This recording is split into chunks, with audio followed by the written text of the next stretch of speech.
Carl Jung said, "Awaken and shine your light for others to follow. The privilege of a lifetime is to become who you truly are." This is an invitation to move differently in the world, to operate from a place of deep knowing and alignment.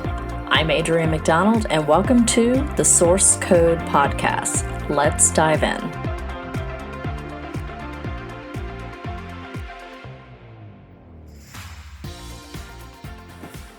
Hello, beautiful humans, and welcome back, or welcome if it's your first time. I'm sipping on a really nice chai tea latte, and I hope you have a yummy beverage with you.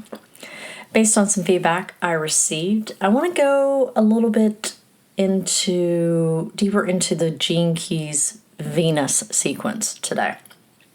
Now, as a recap, though, there are 3 sequences in the current Gene Keys: Activation, Venus, and Pearl. And each of these sequences has spheres.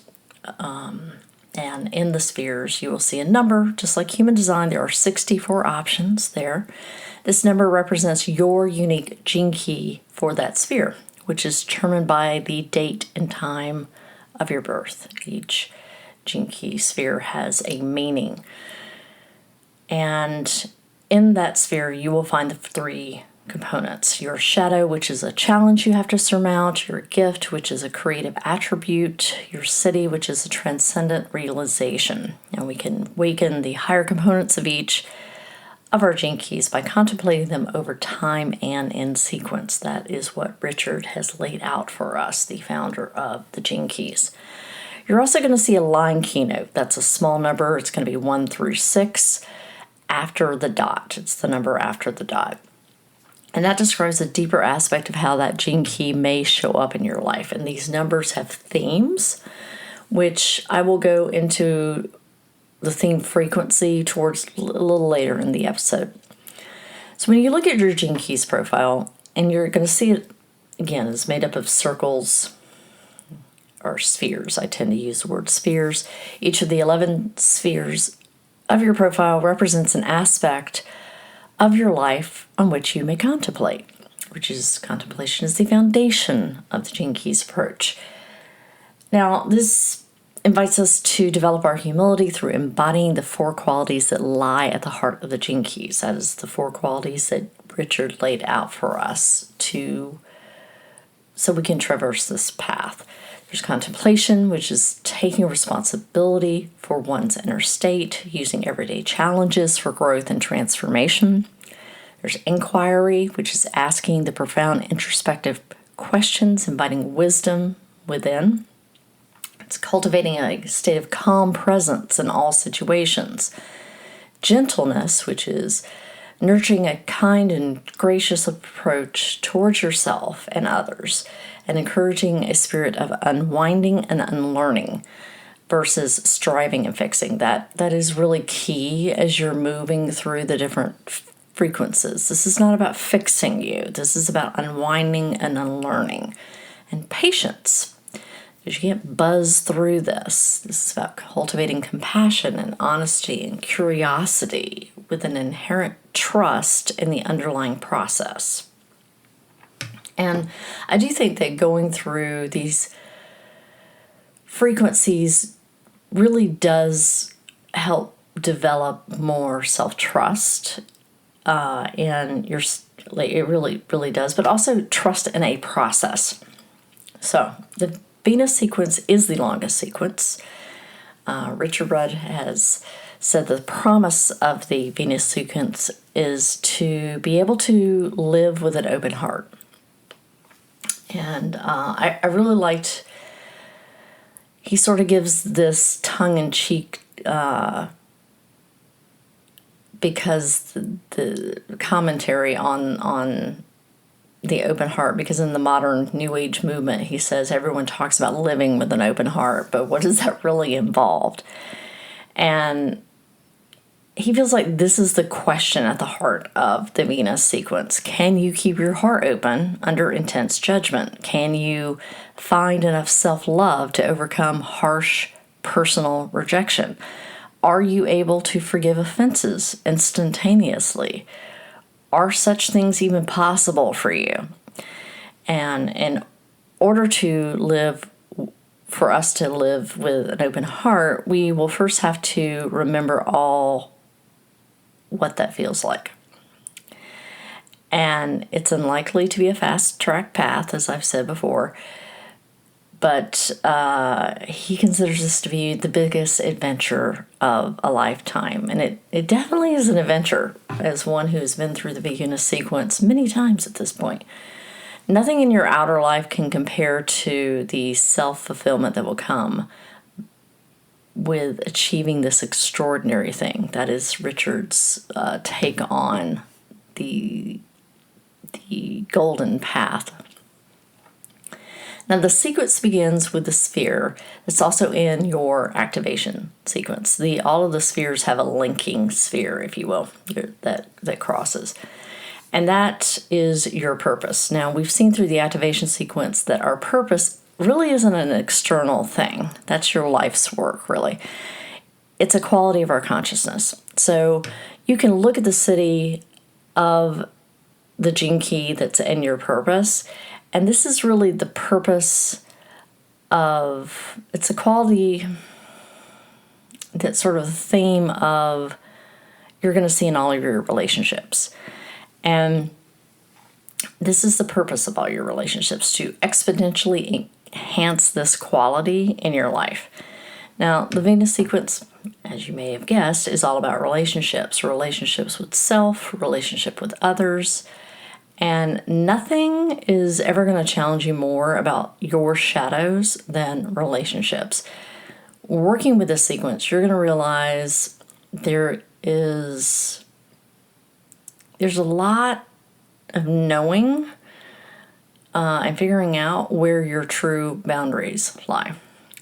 You can learn to know and trust yourself deeply through a situation after you contemplate this. But you also learn when to let stuff go. So many of us, myself included, hold on to things and we don't let go. And that leads us to living from the past and not the present. And, the shadow in my purpose is stress, and the city is stillness. And going through the Venus sequence, actually going through the entire golden path, I could really see the dance that stillness plays with chaos in my life, with chaos is elsewhere in my profile. And it's been really interesting to see it now in real time when it plays out in my life, versus, because that's what happens when you start really contemplating this. You can catch yourself in the moment and course correct. So the next sphere is attraction, and it's via the first pathway of Dharma. The thing about Dharma is, can we trust in everything that occurs, and embrace it as a hidden gift if there's something negative. And when we arrive at attraction, this sphere represents our attractor field, that magnetic, mysterious magnetic force that throughout our lives draws people in, relationships in, and that guide us down our path and our transformation. Now, the attraction sphere carries within it the sexual theme in the world that we have. And that sort of dictates the kind of relationships that we draw towards ourselves. Now, I will say this, that the sexual line theme is not only about the sexual act. This is when I talk about the universal laws, and it's also about the theme of vitality, your energy, your creative energy, if you will, creation energy. It's about your life essence, health, and your relationship to the creation process. Okay. Now, when we arrive at the IQ, we are entering into sort of the three-step making of your emotional self. The IQ, the EQ, and the SQ describe the actual patterns of your wounding as a child in 7-year cycles. And I'm using Richard's language here with wounding. One could also argue the word programming, I think. IQ is age 15 to 21, EQ is age 8 to 14, and SQ is 0 to 7. Now, in the IQ sphere, it's during our teen years that our mind sort of sets the tone for the way we will think for most of our lives without, especially in the shadow, without intervention. And much of this depends on like what was going on in your environment, like the quality of parenting, the nature of your family life, your friends, your teachers, your peers, like the people that were surrounding you, and the quality of that when you were in that space in life.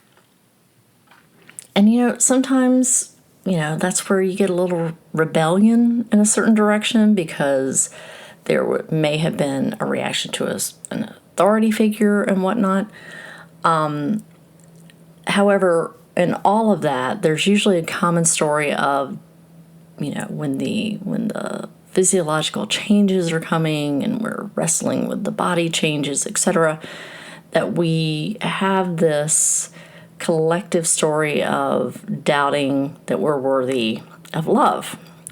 And that sort of narrows your mindset and behaviors that surface when we feel emotionally threatened. That is where that shadow is sort of created. And when stressed, just sort of notice how your mind clings to whatever the underlying emotions are in your shadow frequency. This is sort of connecting with your inner teenager and their feelings. And the shadow of your IQ is a pattern formed to cope with overwhelming emotions.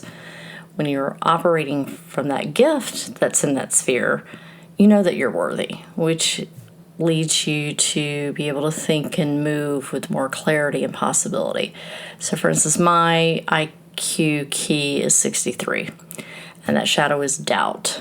And there's a really obvious one when it comes to looking at a shadow. Some of the shadows, you look at the shadow, you're like, I can't remember what key it is, but the shadow is actually desire. And I'm like, well, wait a minute, that one's not as obvious. But for me, the 63, the shadow is doubt.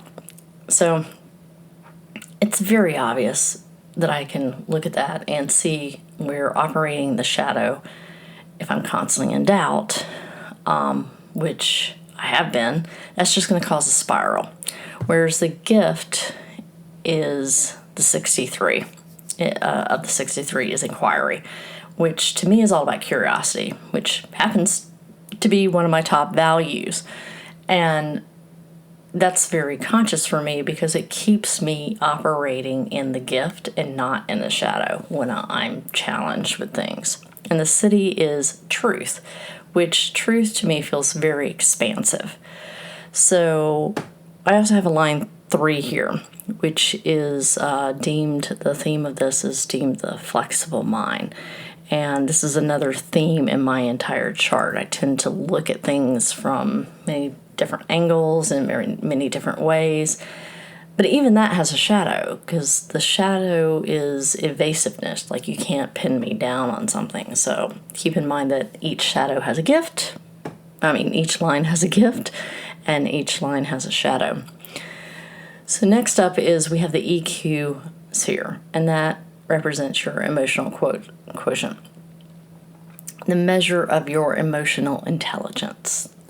Now, emotional intelligence has to do with 3 things: our ability to listen, our ability to communicate clearly, and taking accountability for our own feelings.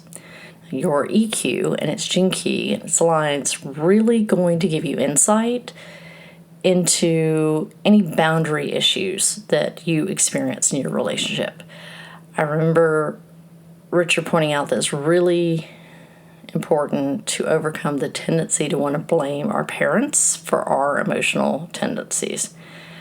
And this is also where, like, you really see a lot of the generational trauma show up, I think. The big question is, can we break the pattern of blame and resentment? And to do this, you need to be very well versed in your patterns and take responsibility for them. And I think that this particular gene key is where most people spend a lot of time, because it's like, if you don't know your patterns, that's just going to make you spend more time here. So the shadow of this gene key will always undermine your core stability. And this sphere hit me pretty hard. In fact, I'm actually currently in an online retreat with Richard and his team, and we're doing the Pearl sequence. And this brought me back to this sphere this week. I have a 3 here, and the shadow of the 3 is chaos. And when I first read the shadow of this key in the Gene Keys book, I was like, wow, that's pretty insightful. Because I've had to work really hard to transform my relationship with chaos. Now, the gift of the 3 is innovation. And innovation uses joy and enthusiasm to ride out the dynamic waves of change. Now, that is a very different approach from chaos, isn't it? Now, but you can see how that is related. It's still that wave, right? So each of the shadows and the gifts are linked in their own way.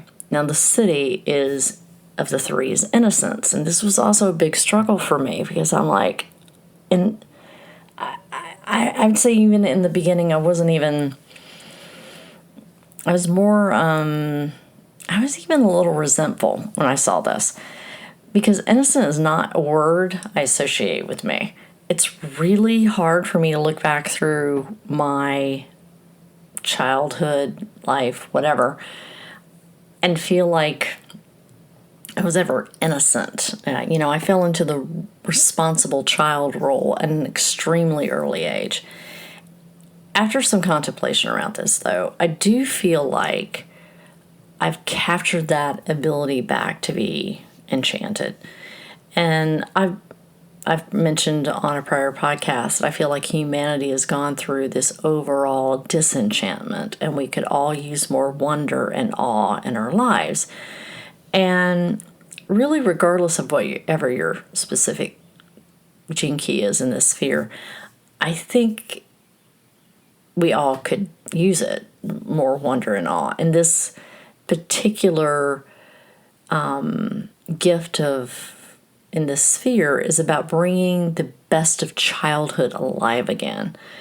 And I feel like I'm far more open to that now that I've continued down this path, and also in my, I think my Celtic shamanism practitioner training has really assisted that as well. So next we have the SQ. And the challenge, when you're going through the sequences, there's always a challenge path, and this is where the challenge path lives in the Venus sequence.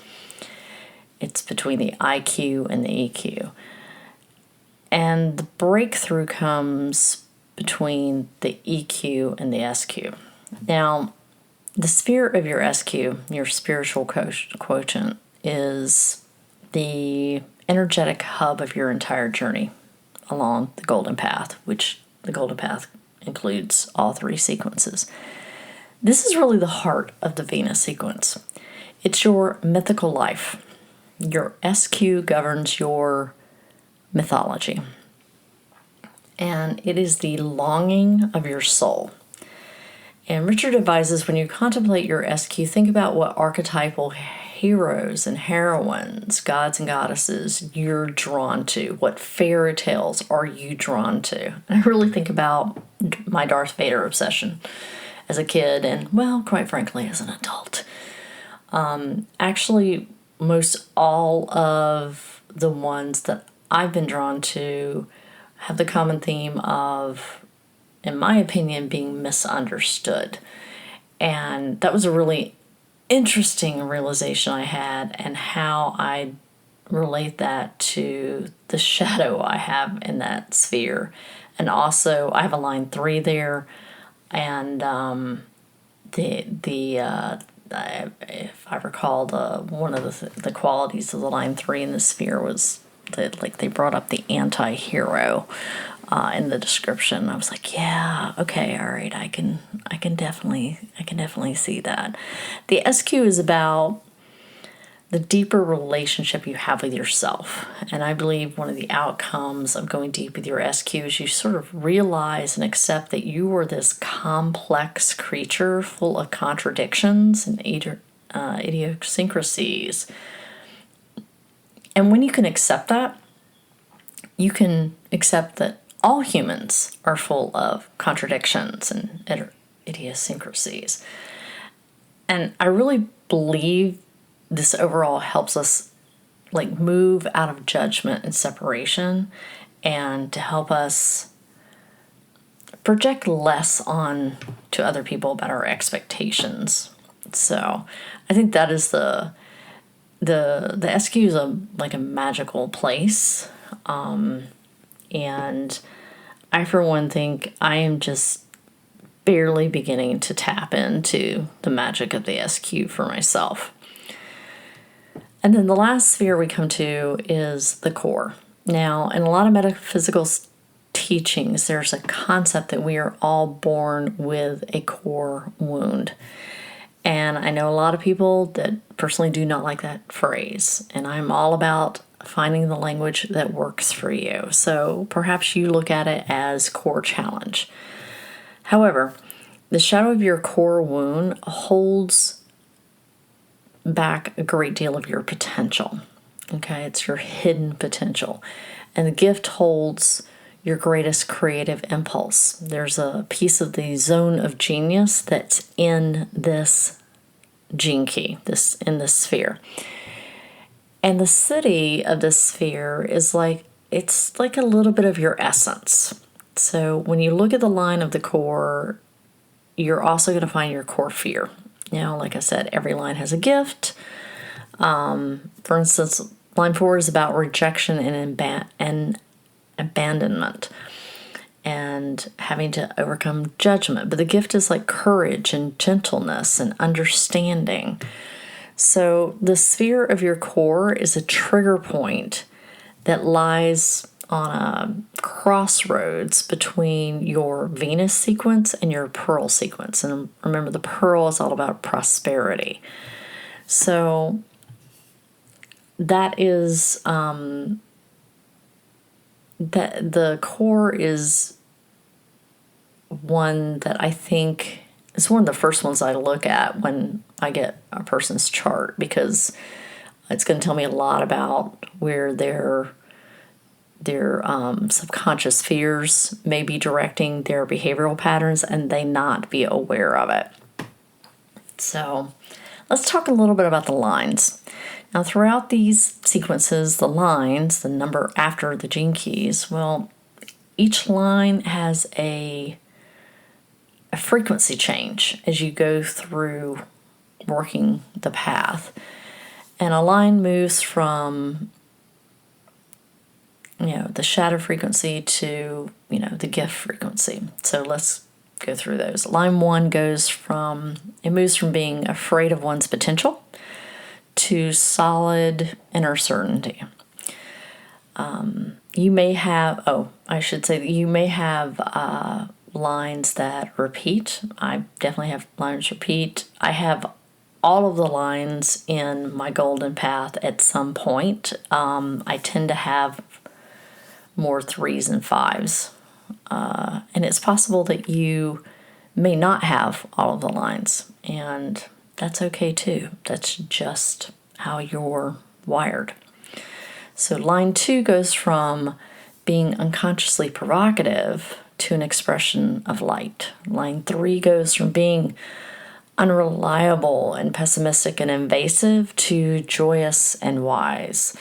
I have a lot of line 3s in my Venus sequence. I have 3s in all of my sequences, and I can see that theme of inconsistency and invasiveness a lot when I've operated in the shadow, and the struggle when I'm trying to transmute that. So line 4 moves from a very fixed view of life to being more open, more honest, more heartfelt. A line 5 moves from control and tyranny to leadership through listening. Line 5s are all about leadership. Line 6 moves from aloofness and being inaccessible, maybe apathetic, to like wise, embodied futurists. Okay, so that gives you some sort of like a high-level overview of what the themes of the lines are throughout the Golden Path. That's not just for the Venus sequence. So this gives you a peek into the Venus sequence. There is so much more nuance and depth here. However, that sort of gives a high-level overview, which is what somebody was asking for. It really takes months to go through it because this work, all of this work, the intention is embodiment. It's not just about acquiring knowledge, because that's not going to change your belief systems. That's not going to change your behavioral patterns.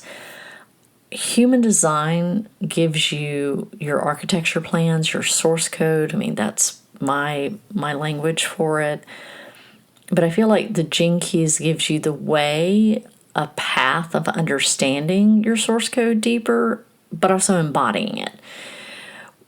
And whereas someone like me can guide you along that path, only you are really the expert of you. Only you can really sit there and contemplate, okay, what does this specific sphere with a specific gene key, how is it playing out through the lens of my own life?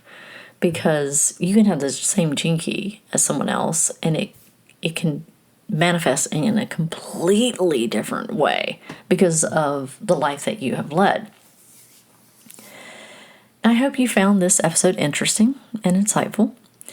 As I've talked about before, you can always pull out your free Human Design source code report from my website. All those numbers in your chart. You can look up the corresponding gene key. I've always found that interesting. Also, you can pull down your gene keys profile from Richard Rudd's site, which I will also have in the show notes. That gene keys profile is free. Richard also has a free introductory video around the gene keys on his site as well. As always, thanks for listening. If you found this interesting and helpful, please share the episode out, because we are trying to, raise awareness about the podcast. If you feel so inclined, leave a review. That helps as well. And remember to find beauty every day and seek the magic in the mundane. Thank you for listening to the Source Code Podcast. If you found this episode insightful and feel moved to, please leave a review and share it out with those you believe will find it helpful. You can check out my website for more information at www.adrianmcdonald.com. And for more of my more regular musings, connect with me on Facebook, Instagram, Threads, and LinkedIn. I hope you have a beautiful week.